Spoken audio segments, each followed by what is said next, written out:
So I've been charged with talking about gay pride, and when I think of gay pride, really what I think we're talking about is the naming of ourselves. It is an act of self-love to admit to the world that you're a homosexual, because the vast majority of people in the world aren't homosexual. And there's a supposition when you're born, all little boys and all little girls are heterosexual. And by naming yourself something other than what your parents want you to be, what your community has taught you to be, what the dominant culture expects you to be, is a very bold and courageous act of self-love, or at least not wanting to feel ashamed more. And what if you come out as a gay man like I did, and then you decide that you want to have sex with women? Well, what does that do in terms of your own identity, or in terms of your own social currency? How are people going to understand you if you keep stepping in and outside of boxes?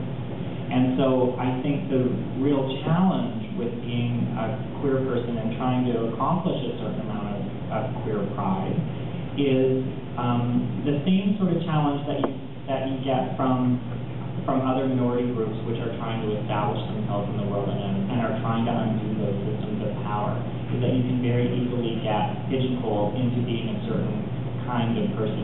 You become the Richard Pryor of the black community, where you have to be edgy and a comic. You become a clown. You're a whole new sort of blackface. Or you become the tyrannical, bra-burning feminist. And if you call yourself a feminist, we sort of tar feminism as this horrible thing, when really we're just talking about equal rights for women and what's wrong with that. So the downside of identity politics of coming out as proud is that you have to constantly change those boundaries and expand them, so that you don't get pigeonholed into a whole new kind of stereotype which has its own limits and its own borders around it. The last thing, let's say how much time is that? I'm going to speed up. I have two other things that these are things that I talk about a lot, and these are things that I try to accomplish in my art a lot. I'm very interested in the benefits of, as Karen was saying about sharing. It's one thing to say that as a gay man, I want to get equal rights in the world. I'm going to come out, I'm going to be proud, and I want to get my fair share of the pie. What we often forget and what we overlook is it isn't just about getting my piece of the pie. It's about everyone sharing the same pie, so we all get equal portions of the pie. So I often use the analogy, it isn't just that I want to eat from my neighbor's tree, I want to invite my neighbor in to eat from the trees in my backyard as well. So what are the benefits I like to have of having queer people, or of having gay pride in the world? I think there are a few things that the queer community has accomplished and is still accomplishing. There's a greater gender balance in the world. We question what genders are allowed to do.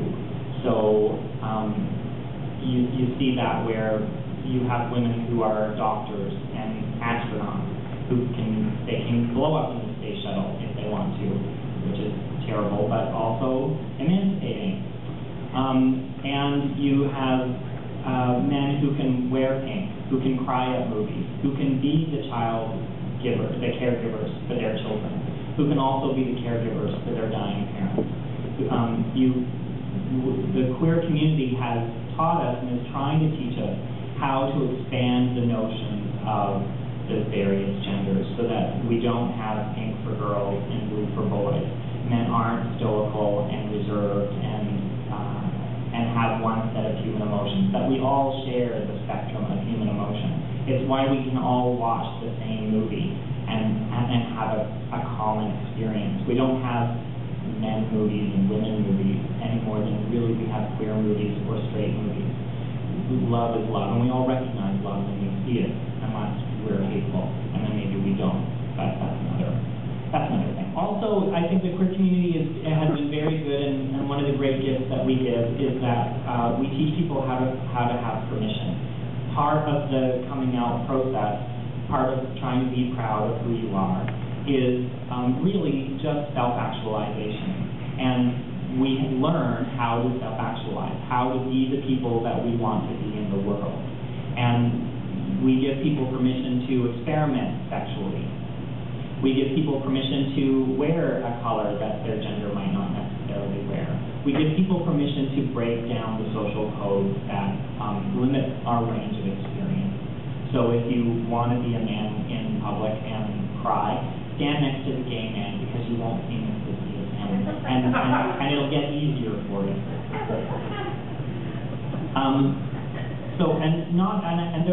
I think gay pride isn't only about sexual liberation. People often think that when you say gay pride, you say, "Oh, I want to do all of these dirty sexual things, but I'm not really interested in other people can do that. That's fine." But it's a mode of being in the world. It's a way of being more comfortable with yourself, more physically present, more obviously yourself.